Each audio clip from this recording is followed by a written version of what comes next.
नाज़रीन आदाब, न्यूज़ 18 उर्दू में आपका इस्तकबाल है। मैं हूं विसाल आज़म और आप देख रहे हैं खबर खास में आज हम आपको 4 अहम खबरें आज दिन भर की जो है वो दिखाएंगे, उस पर हम बातचीत करेंगे, उस पर अपडेट्स क्या है अपने रिपोर्टर से जानेंगे और साथ ही आखिर में आपको ये दिखाएंगे किस तरह से सड़क पर जो राहगीर हैं उनका चलना दुश्वार हो गया है और उनके दिलों में खौफ बैठ गया है। वो अब सड़कों पर निकलने पर डरने लगे हैं। क्यों? जूनागढ़ से गुजरात की ये तस्वीर भी आपको दिखाएंगे। तो आइए शुरुआत करते हैं, आपको बताते हैं 4 तस्वीरों के जरिए कि आज हम किन किन खास खबरों पर फोकस करेंगे। हमारे जो खबरें हैं उनमें सबसे पहले आप देख रहे हैं कि नागालैंड में जो 14 अमवात हुई हैं उसको लेकर पूरे शुमाल मशरिक में हालात जो है काफ़ी वो संगीन बने हुए हैं। लोगों में वहाँ काफ़ी गम गुस्सा है क्योंकि जो लोग मारे गए हैं उनमें 13 ऐसे लोग हैं जो मकामी डेली वेजर्स थे, मजदूर थे और एक जो आर्म्ड फोर्सेस का भी एक बंदा वो उसकी भी मौत हुई है। तो इसको लेकर आज दिन भर पार्लियामेंट में भी दोनों ऐवानों में इसको लेकर काफ़ी शोर शराबा रहा और अमित शाह ने आज पार्लियामेंट के दोनों ऐवानों में, राज्यसभा में भी और लोकसभा में भी इस पर अपनी बातें रखी। क्या बोला उन्होंने आपको हम तफसील से बाद में बताएंगे। दूसरी तस्वीर जो आप देख रहे हैं वो है दिल्ली की। दिल्ली में बाबरी मस्जिद की आज बरसी है, शहादत की बरसी है। तो इस बरसी पर समाजी तंजीमों से जुड़े लोगों ने आज वहां पर इकट्ठा होकर वहां मुजाहरा किया, बाबरी की शहादत को याद किया और साथ ही मुतालबा किया कि बाबरी की शहादत के लिए जो लोग जिम्मेदार हैं, जिन्हें कोर्ट ने कहा है कि वो कसूरवार हैं, उन्हें जल्द से जल्द सजा दी जाए। तीसरी तस्वीर जो दाईं तरफ नीचे आप देख रहे हैं वो है डॉक्टरों के हड़ताल की। आखिर डॉक्टर्स क्यों हड़ताल कर रहे हैं? एक बड़ा अहम सबब, वो भी एक ऐसे मौके पर जब ओमिक्रॉन की दस्तक पड़ चुकी है और ओमिक्रॉन का खतरा बना हुआ है। ऐसे में डॉक्टर्स स्ट्राइक क्यों कर रहे हैं इसकी तफसील आपको बताएंगे। चौथी खबर है वो किसानों के धरने से जुड़ी है। क्या 1 साल से जायद हो चुके किसानों के धरने का अब इख्तिताम होने वाला है? क्या किसानों की जो अहम मांगे थी, 3 कवानीन तो वापसी का पहले ही उसकी पूरी प्रोसेस पूरा हो चुका है, लेकिन अब जो बाकी दीगर मांगे थी क्या वो लगभग उन पर रजामंदी बन गई है और क्यों अब ऐसा लग रहा है कि किसानों का धरना खत्म हो जाएगा? इस पर आज हम खास तौर से बात करेंगे।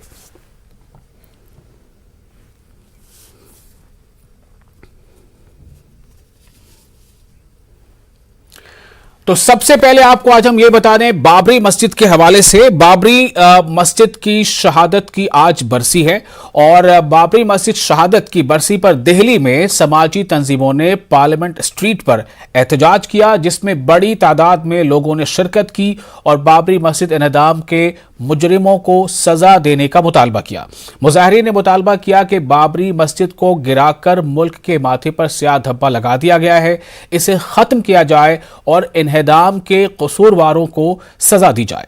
एहतजाज में all India Muslim personal law board के रुकन कासिम रसूल इलियास ने भी शिरकत की। उन्होंने कहा कि बाबरी मस्जिद की शहादत के मामले में फैसला आने का मतलब यह नहीं है कि जिन लोगों ने जुर्म किया है उन्हें सजा नहीं मिलनी चाहिए। आज बाबरी मस्जिद इंतजाम की बरसी है और पार्लियामेंट स्ट्रीट पर एहतजाज हो रहा है। हमारे साथ हैं all India Muslim personal law board के मेंबर डॉक्टर कासिम रसूल इलियास साहब। एक फैसला आ गया लेकिन अभी भी आप लोगों का एहतजाज जारी है, अब क्यों एहतजाज? देखिए, अगर फैसले से आपकी मुराद बाबरी मस्जिद का फैसला है 9 नवंबर का, तो वो फैसले में भी ये बात कही गई है कि 6 दिसंबर को बाबरी मस्जिद की शहादत एक शर्मनाक वाक़या है, एक इलीगल एक्ट है, एक क्रिमिनल एक्ट है। इसके साथ साथ जो लिब्राहन कमीशन बनाया गया था, लिब्राहन कमीशन की फाइंडिंग ये थी कि ये लोग और ये संस्थाएं उसके लिए जिम्मेदार हैं। तीसरी बात ये है कि उन लोगों ने ओपनली कहा कि हमने गिराया इसको। तो ये बाबरी 400 साल पुरानी मस्जिद को दिन के उजाले में लोगों के सामने, आंखों की रोशनी के सामने पूरी दुनिया ने देखा, मीडिया के जरिए से वो शहीद की गई। अब अगर आप तो ये मुजाहिरीन का ये कहना था कि चूंकि इसे कोर्ट ने जुर्म माना है तो जो इसके मुजरिम है उन्हें सजा मिलनी चाहिए। अब आइए दूसरी खबर की रुख करते हैं। आपको बताते हैं कि आखिर दिल्ली में डॉक्टर्स स्ट्राइक क्यों कर रहे हैं और सिर्फ दिल्ली में नहीं बल्कि मुल्क के मुख्तलिफ हिस्सों में स्ट्राइक चल रहा है। मरकज के जेर इंतजाम RML, सफदरजंग और लेडी हार्डिंग अस्पतालों के रेजिडेंट डॉक्टरों ने नेट PG 2021 की काउंसलिंग में ताखीर यानी उसमें हो रही देरी के खिलाफ federation of resident doctors association के मुल्कगीर एहतजाज की, यानी जो कौम के सतह पर कौमी सतह पर जो एहतजाज हो रहा है उसकी हिमायत में ये लोग भी आगे आ गए हैं और इमरजेंसी खिदमात भी इन्होंने आज से मुअत्तल कर दी है, जिसकी वजह से मरीज और इनके तीमारदार परेशान हैं। याद रहे कि गुज़िश्ता 3 दिनों से ओपीडी सर्विस बंद है और तमाम अस्पतालों के रेजिडेंट डॉक्टर्स हड़ताल पर रहेंगे। डॉक्टर के जरिए मरकजी वजीर सेहत मनसुख मांडविया को लिखे गए खत में कहा गया है कि मुल्क भर के सेहत के इदारों में रेजिडेंट डॉक्टरों की कमी है और मौजूदा तालीमी साल में अभी तक कोई दाखिला नहीं हुआ है, तो इस पर ध्यान दिया जाए।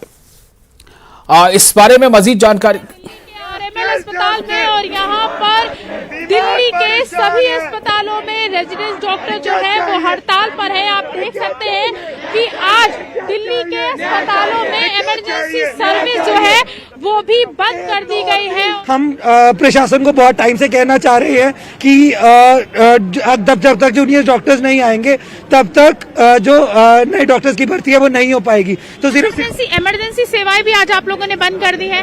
पहले ओपीडी सेवाएं बंद थी, आज चौथा दिन है आपकी हड़ताल का, इमरजेंसी सेवाएं बंद कर दी है। लोगों को जो दिक्कतें होंगी उसका जिम्मेदार कौन है?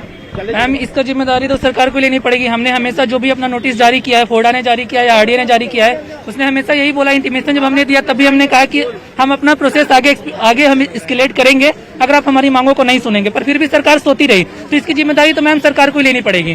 सरकार से बात हुई आपकी? देखिए, हमने काफी गुहार लगाई, we wrote many letters to the government, to the administration, लेकिन सरकार से। और हमारे साथ इस वक्त लाइव जुड़ चुकी हैं प्रीति, जिन्होंने इसको पूरा आज कवर किया है। प्रीति, मैं आपके पास आना चाहूंगा एक ऐसे मौके पर जब ओमिक्रॉन का खतरा जो है वो बिल्कुल दरवाजे पर है। दिल्ली में भी ओमिक्रॉन के केसेस आ गए हैं, महाराष्ट्र और राजस्थान में और गुजरात में तो आए ही हैं। ऐसे में रेजिडेंट डॉक्टरों का इस तरह का स्ट्राइक, क्या इनके बातों में जो मुतालबात हैं, क्या सरकार को वाकई इस पर बहुत संजीदगी से पहल करना चाहिए और इस मामले को जल्दी से जल्द निपटाना चाहिए?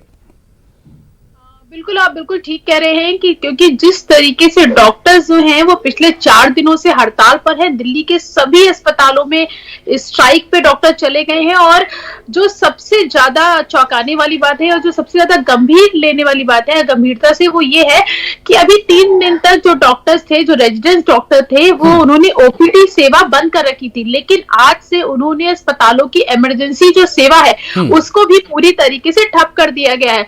यानी कि अस्पताल हम ये कह सकते हैं कि जो सीनियर डॉक्टर्स हैं सिर्फ उनके भरोसे ही अभी चल रहा है। इमरजेंसी में बहुत सारे लोग आते हैं, पूरे देश से। दिल्ली के जो बड़े अस्पताल है, हम आरएमएल की बात करें, सफदरजंग की बात करें, एम्स की बात करें, तो ये वैसे अस्पताल हैं जहां पे पूरे देश से मरीज रोज आते हैं, तो उनको अब इलाज नहीं मिल पा रहा है। पहले ओपीडी सेवा बंद थी और आज से इमरजेंसी सेवा बंद हो चुकी है।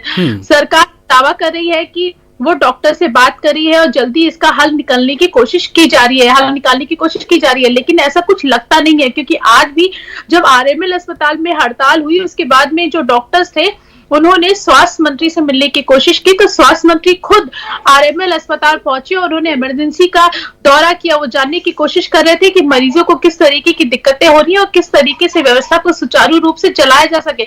उन्होंने रेजिडेंट डॉक्टर से बात भी की, लेकिन कोई हल नहीं निकला, क्योंकि रेजिडेंट डॉक्टर का कहना था कि स्वास्थ्य मंत्री आए यहाँ पे जरूर थे, उन्होंने वर्बली हमें आश्वासन जरूर दिया, लेकिन लिखित किसी भी तरीके का हमको आश्वासन नहीं दिया गया। और जब तक लिखित में आश्वासन नहीं दिया जाएगा, हम इसी तरीके से जो हड़ताल है उसको जारी रखेंगे। क्योंकि अगर तो क्या प्रीति, ये जो हड़ताल है ये दिल्ली के ज्यादातर बड़े अस्पतालों में भी हड़ताल के सपोर्ट में बड़े डॉक्टर्स भी आ गए हैं, तो क्या ये इसी तरह से मुल्क के हर रियासत में, हर बड़े शहरों में होना शुरू हो जाएगा? बिल्कुल, मैं आपको एक चीज साफ कर दूं कि ये जो हड़ताल चल रही है ये पूरे देश में चल रही है और यहाँ पे पूरे देश में चल रही है और पूरे देश में ही जो रेजिडेंट्स डॉक्टर है, जो जूनियर डॉक्टर हैं, वो हड़ताल पर। मैं उत्तर प्रदेश की बात करूं, मैं राजस्थान की बात करूं, हरियाणा की बात करें, पंजाब की बात करें, तो सभी जगहों पे जो जूनियर डॉक्टर हैं, जो रेजिडेंट्स डॉक्टर हैं, वो स्ट्राइक पर हैं। लेकिन दिल्ली में आज इमरजेंसी सेवाएं ठप कर दी गई। ये बहुत मतलब चौंकाने वाली बात है और ये बहुत ही गंभीरता से लेने वाली बात है, क्योंकि अब जो मरीज आएंगे उनके पास कोई ऑप्शन नहीं बचा। जिस तरीके से ओमिक्रॉन के जो खतरा बढ़ता जा रहा है, जो वेरिएंट लगातार उसके मरीज आते जा रहे हैं। आज भी दिल्ली एयरपोर्ट पे 2 लोग आए थे जिनमें कोरोना के उनको वो पॉजिटिव पाए गए। उसके बाद में वो वहां पर उनको एलएनजेपी अस्पताल में भर्ती करवाया गया। तो जिस तरीके से केस लगातार बढ़ रहे हैं उसको देखते हुए बहुत ही प्रॉब्लम वाली बात है। तो इस बारे में मजीद अब सरकार क्या इस बारे में फैसला लेती है, चूंकि रेजिडेंट डॉक्टर्स का ये जो स्ट्राइक चल रही है ये खासतौर से ऐसे मौके पर जब कोरोना का पीरियड हो और एक नए वेरिएंट ने दस्तक दे दी हो, वैसे में बहुत ज़रूरी है कि इनकी बातों को सुना जाए और जो भी हो जिस तरह से हो जल्द से जल्द इसका हल निकाला जाए, वरना पूरे मुल्क में इसके शायद बहुत ही गंभीर नतायज भुगतने पड़ सकते हैं। बहुत शुक्रिया प्रीति आपका इस जानकारी के लिए। तो ये एक अहम खबर है कि किस तरह से मुल्क भर में यानी कि मुल्क की सतह पर रेजिडेंट डॉक्टर्स जो है वो हड़ताल कर रहे हैं और इसका सीधा असर ये अवाम उन्नास पर पड़ रहा है, क्योंकि पहले ओपीडी बंद की गई और अब ओपीडी से आगे जो इमरजेंसी खिदमात हैं उसे भी मुअत्तल किया गया है, खासतौर से दिल्ली के बड़े बड़े शहरों में। अब अगली खबर हम लेते हैं, ये है नागालैंड में जो कल से पहले जो वहाँ पर हालात पैदा हुए और कल से लेकर आज तक जिस तरह से हालात वहाँ बहुत संजीदा हो गए हैं, लोग वहाँ पर सड़कों पर आ रहे हैं, जगह जगह पर लोग प्रोटेस्ट कर रहे हैं।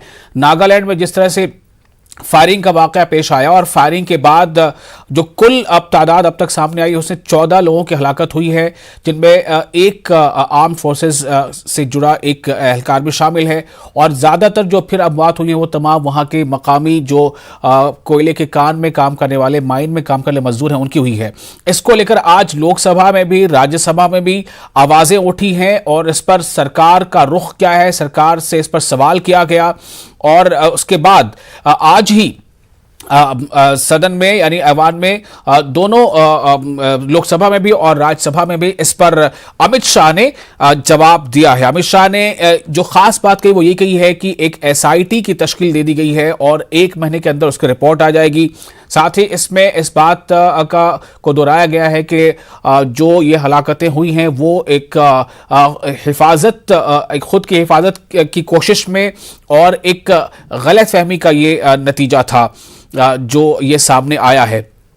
तो इस तरह की ये बात सामने है, लेकिन जो वहाँ लोग हैं नागालैंड में, ख़ास तौर से जो मॉन और डिस्ट्रिक्ट है या ओटिंग है, उन इलाकों में लगातार इसको लेकर लोग सड़कों पर आ रहे हैं और अलग अलग तरीके से अलग अलग जगहों पर लोग इसके खिलाफ आवाज़ बुलंद कर रहे हैं। तो नागालैंड में इस मामले को लेकर अब सवाल ये पैदा होता है कि क्यों आखिर शुमाल मशरिक में इस तरह के हालात पैदा हो रहे हैं, क्योंकि शुमाल मशरिक में इससे पहले भी हमने देखा कि असम के साथ किस तरह से बॉर्डर पे नागालैंड और असम के साथ ये मामला पेश आया और उसके नतीजे में वहाँ पर काफ़ी हलाकतें भी हुई। उसी को आज फिर से एक बार उठाया है इस मुद्दे को और असदुद्दीन ओवैसी ने भी इस मामले पर आज सरकार पर सवाल उठाया और असदुद्दीन ओवैसी ने कहा है कि सरकार को चाहिए कि जो आफ्सपा है उसे इन इलाकों से हटाया जाए। आफ्सपा का यहाँ पर होना वो जो है अब बड़ी मुसीबत बनता जा रहा है, लोगों के लिए ये मुश्किल होती जा रही है। तो असदुद्दीन ओवैसी ने इस बारे में आज सरकार से मुतालबा किया है कि आफ्सपा को हटाया जाए। दरअसल armed forces special protection act जो है उसको लेकर कई बार आवाज़ें उठती रही हैं उसके खिलाफ कि आफ्सपा को हटाया जाना चाहिए।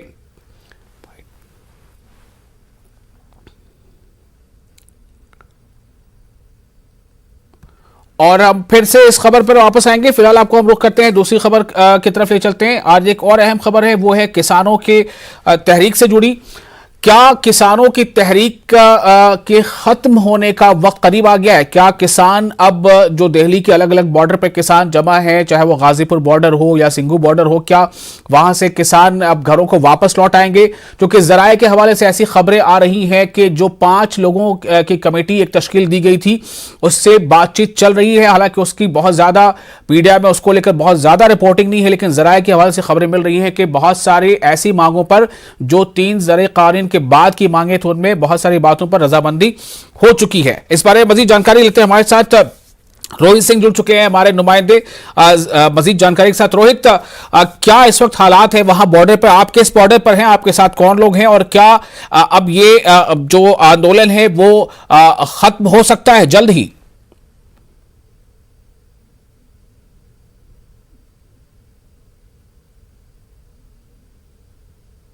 रोहित बॉर्डर वहीं से वे पहुंचेंगे और जो 7 तारीख की बैठक है संयुक्त किसान मोर्चा की उसमें वे सम्मिलित होंगे। साथ ही साथ 4 तारीख को किसानों की जो अहम बैठक हुई थी इसमें 5 नाम तय कर दिए गए थे। हम बात करते हैं अनुज सिंह से, जो लगातार हमारी डिबेट में भी रहते हैं, किसानों की तरफ से पक्ष भी रखते हैं। हम इनसे ही जानते हैं कि कल क्या रहने वाला है, क्या किसान अपने घर चला जाएगा या कुछ किसान वापस भी जाने लगे हैं? नहीं, किसान क्यों घर चला जाएगा? क्या कल किसान की समस्याओं का समाधान हो जाएगा? अगर हो जाएगा तो उससे संयुक्त किसान मोर्चा विचार करेगा। ऐसे किसान नहीं घर चला जाएगा। ये जो सरकार ने भ्रम है ना, ये सफेद झूठ के गुरु हैं, गुरु। इस समय पिछले 10 दिनों से आपने देखा होगा कि पिछले 10 दिनों से जो किसान अपने घरों की तरफ गया था धान की कटाई करने और गेहूं की बुआई करने, तो पिछले 10 दिनों से वो लगातार बॉर्डर पे आ रहे हैं और हम भी लगातार आप राजेश टिकैत के साथ भी रहते हैं। मेरा यही जानना है कि क्या कल हल निकल जाएगा, क्योंकि सरकार ने इसके साथ आपने संयुक्त मोर्चा ने 5 नाम भी तय कर दिए हैं, तो ऐसा लग रहा है कि इस माह के अंदर कहने की समाधान हो जाएगा। इस माह के अंदर तो संभव है कि हो जाए, लेकिन कल तो नहीं हो पाएगा, क्योंकि आज 6 तारीख है, कल बैठक है। 4 तारीख की बैठक में 5 नाम भी तय कर दिए गए थे संयुक्त किसान मोर्चा की तरफ से, लेकिन अभी तक सरकार की तरफ से कोई बातचीत नहीं की गई है। सरकार से भ्रम फैला रही है, मीडिया पे आकर के बोल दे रही है कि देश की जनता सुन ले कि सरकार ने बातें मान ली, लेकिन अब किसान के साथ बैठ के बात करने के लिए सरकार तैयार नहीं है। और जब तक बैठ के टेबल पे सरकार बात नहीं करेगी, कागज पे लिखा पढ़ी नहीं करेगी, हमारी सभी समस्याओं को लिखित में सॉर्ट आउट नहीं करेगी। टेबल पे बातचीत एक बार हो जाए तो कहीं ना कहीं हल निकल जाएगा। कल का दिन आप फिर एक बार अहम माना जा रहा है। हाँ, ये तो सरकार लेट कर रही है, हम लेट नहीं कर रहे हैं। हमने सरकार ने हमसे 5 सदस्यीय कमेटी के नाम मांगे थे, हमने दे दिए हैं, लेकिन सरकार बार बार ये नहीं समझ रही है कि यार तो सरकार गंभीर नहीं है, सरकार गंभीरता नहीं दे रही है। हम तो चाहते हैं कि तुरंत समाधान हो और जल्द से जल्द किसान अपने घर को लौटे, क्योंकि लंबा समय हो गया है आंदोलन। रविंद्र जी, एक बार आपसे भी, गाजीपुर बॉर्डर पे मौजूद है, लगातार 1 वर्षों से आंदोलन चल रहा है, कुछ ही दिन हो भी गए आंदोलन को, अब क्या कहना चाहते हैं इसमें? देखो, कहना यही है कि सरकार 1 वर्ष ऊपर किसान को यहाँ बैठे हो गया, तो किसान की बात सरकार सुने और इन्हें इज्जत के साथ, क्योंकि माननीय प्रधानमंत्री देश के हैं, वो किसी एक पार्टी के नहीं है, तो बात सुनकर उसको बिल्कुल सबकी सहमति के अनुसार किसान को सहमति दे और जितनी भी हमारी मांग है सबको माने और किसान को इज्जत के साथ घर भेजने का काम करे। क्योंकि किसान वो है क्योंकि इसने सर्दी गर्मी सारे मौसम झेल लिए। ये सरकार न सोचे कि इन्हें थका देंगे, किसान थकने वाला नहीं है, देश का अन्नदाता है। यही हमारा कहना है कि सरकार बात सुने किसानों की, क्योंकि जब तक सरकार सुनेगी नहीं, ये किसान यहाँ से हटने वाला नहीं है। रोहित, एक सवाल उनसे जरा पूछिए कि इससे पहले टिकैत साहब ने ये बोला था कि हमारी मांगे तो 6 हैं, लेकिन सरकार बैठे बातचीत हो तो कुछ मांगों पर हम पीछे हट सकते हैं, कुछ मांगे हमारी मान ली जाएं तो लौटने का रास्ता बन सकता है। कौन कौन सी मांगे अहम हैं जो माना जाना जरूरी है इनके मुताबिक, किन पर ये थोड़ा अभी और इंतजार कर सकते हैं?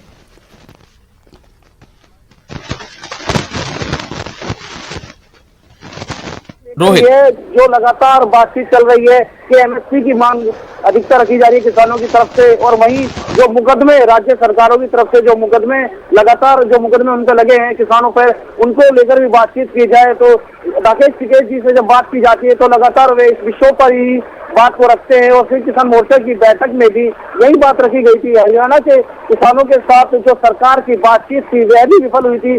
तो मुकदमे को लेकर कहने की ऐसा देखा जा रहा है कि 7 तारीख को जो कल की अहम बैठक है, एक बार फिर से जो किसान मोर्चा की बैठक है, वैसे बैठकों का दौर लगातार जारी भी रहता है। गाजीपुर बॉर्डर पर भी बैठक रहती है और कहने की जो किसान नेता राकेश टिकैत वे अपने पदाधिकारियों के साथ बैठक करते भी रहते हैं। तो ऐसा माना जा रहा है कि कल की बैठक में कुछ और नए निर्णय किए जाएंगे। सरकार एक बार बातचीत के लिए फिर से किसानों को अगर बुलाएगी तो कहीं ना कहीं इसका निष्कर्ष निकल जाएगा। अगर आंदोलन की बात की जाए तो 1 माह में या तो इसका निकल सकता है दिसंबर में, नहीं तो 2022 एक बार फिर से आएगा और नई नई मांगे जो रखी जाएंगी। जैसे कि प्रधानमंत्री नरेंद्र मोदी ने कहा था कि किसानों की आय दोगुनी होगी, लगातार किसान इस बात को उठा रहे हैं, तो नए नए सवाल भी पूछे जाएंगे और नई नई बात भी रखी जाएगी। गाजीपुर बॉर्डर एक मुख्य केंद्र है किसानों का, लगातार किसान यहाँ पहुंचते भी है और भारी संख्या में यहाँ किसान जुटते भी हैं और बॉर्डर को मजबूत भी करते हैं और लगातार शाम के समय एक चहल पहल रहती है किसानों की गाजीपुर। चलिए, बहुत शुक्रिया आपका रोहित।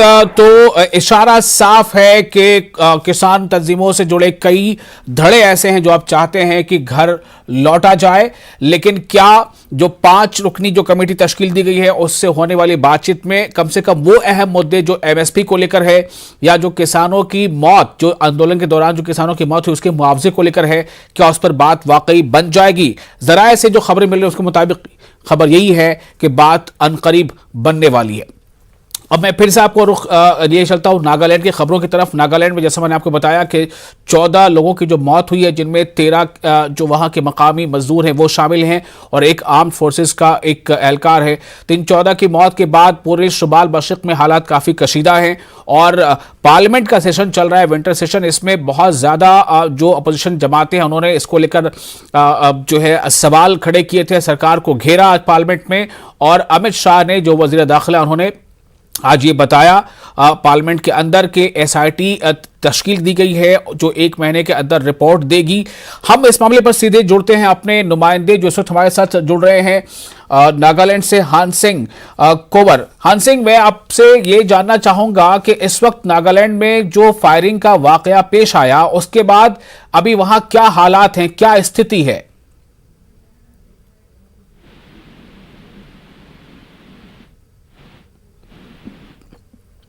हानसिंग, आपको मेरी आवाज मिल पा रही है? तो हानसिंग को हम सुनाते हैं कि हानसिंग अभी क्या कह रहे हैं, हम फिर से कोशिश करेंगे। तब तक आपको हम बयान सुनाते हैं असदुद्दीन ओवैसी साहब का, जो उन्होंने कहा है कि क्यों नागालैंड को लेकर ये हालात बिगड़ रहे हैं, पूरे शुमाल मशरिक में हालात ऐसे क्यों हैं और उन्होंने किस बात को लेकर मुतालबा सरकार से किया है। असदुद्दीन ओवैसी ने, जो MIM के सरबराह हैं, ये सुनेंगे। देखिए, अगर आप आसपा की हिस्ट्री पढ़ेंगे तो जब जीबी पंत इसी पार्लियामेंट में उस बिल को पेश किए थे और नागालैंड के लिए पेश किए थे, और ये आसपा जो है एक लाइसेंस टू किल का आपको इजाजत देता है। अगर उसको, और कितने, चाहे कांग्रेस की सरकार रही हो या किसी और की सरकार रही, अब मौजूदा बीजेपी मोदी की सरकार है, क्या ये सरकार परमिशन देगी प्रोसिक्यूशन करने का उन सिक्योरिटी फोर्स को जिन्होंने उन 17 लेबरर्स को मार दिया, जान से मार दिया? कोल माइनर्स थे वो लोग, और हॉर्नबिल फेस्टिवल चल रहा था वहां पर, और आप एक दिन पहले गवर्नर साहब जाकर उनको कहते हैं। तो इसीलिए ये बहुत गलत है। और जब तक आसपा रहेगा, जो नागालैंड में जो वाकया हुआ इसमें कोई इंसाफ नहीं होगा मरने वालों को। आसपा जब तक रहेगा तो एक लाइसेंस टू किल है, वो कितने परमिशन दिए? कोई सरकार देती नहीं है परमिशन प्रोसिक्यूशन करने का उन ऑफिसर्स को, उन सिक्योरिटी पर्सनल को। पहले तो देखिए, जो वो ये सिक्योरिटी फोर्सेस को किसने इन्फॉर्मेशन दी? क्या उनको अभी तक अरेस्ट क्यों नहीं किया गया, उन लोगों को जिन्होंने उन 17 लेबरर्स की हत्या कर दी? कोई ताल्लुक नहीं है उनका सेपरेटिस्ट ग्रुप से। और फिर तीसरा ये कि यही सरकार मुख्तलिफ सिक्योरिटी ग्रुप से बात कर रही थी। आपने यहां तक कह दिया कि शेयर्ड सॉवरनिटी, क्या निकल रहा है? होम मिनिस्टर जवाब दे इसका, क्या शेयर्ड सॉवरनिटी था ये? और मणिपुर में नवंबर में 7 सिक्योरिटी पर्सनल को मारे गए, बाद में पलटा के आपने वो कर दिया। तो ये तो गलत हो रहा है ना। जब तक आसपा रहेगा, नॉर्थ ईस्ट में अमन कायम नहीं हो सकता। तो असदुद्दीन ओवैसी ने सीधे तौर पर आफस्पा को इसकी एक बड़ी वजह बताया है, armed forces special protection act, और उन्होंने मुतालबा किया है कि आफस्पा को वापस लिया जाए ताकि शुमाल मशरिक की रियासतों में जो तशद्दुद का माहौल बनता चला जा रहा है उस पर कुछ हद तक काबू पाया जा सके, ये बेलगाम जो इस तरह की चीज़ें हो जाती हैं वो कम हो सके। अब आपको हम इस प्रोग्राम के आखिर में एक तस्वीर दिखाते हैं कि किस तरह खुले में यानी सड़कों पर राह चलते राहगीरों पर एक दहशत कायम है। हम आपको जूनागढ़ की 2 तस्वीरें दिखा रहे हैं। आप देखिए, ये गुजरात के जूनागढ़ की तस्वीर है और इस तस्वीर में साफ तौर से देखा जा सकता है कि लोगों के लिए कितनी बड़ी मुसीबत बन रहे हैं ऐसे जानवर या गायें जो सड़कों पर यूं ही घूमती रहती हैं लावारिस। और अक्सर ऐसे वाकयात सामने आते हैं, सीसीटीवी में कैद कुछ ये मंजर आपके सामने है। इनमें 2 तस्वीरों में, 2 अलग अलग तस्वीरों में आप देख सकते हैं, ये 2 अलग अलग वाक़े की तस्वीर है जिसमें ये जो जिन्हें हम लावारिस जानवर कहते हैं उनमें गायें हैं, वो किस तरह लोगों के लिए मुसीबत बन रही हैं और बाइक पर जाते लोगों को कैसे ये पीछा करती है। या फिर दूसरी तस्वीरें भी, एक और वाक़या इसी तरह का पेश आया है। तो इस तरह के कई वाकयात रुनुमा हो रहे हैं और ये बहुत बड़ा सवाल है म्यूनिसिपल कॉरपोरेशन पर, जो वहाँ पे मकामी बलदिया है उस पर, कि उसके इंतजामात में कहाँ आखिर चूक रह जा रही है और क्यों इस तरह से लोगों की जो ज़िंदगी है उसमें एक खौफ और दहशत का माहौल बना हुआ है।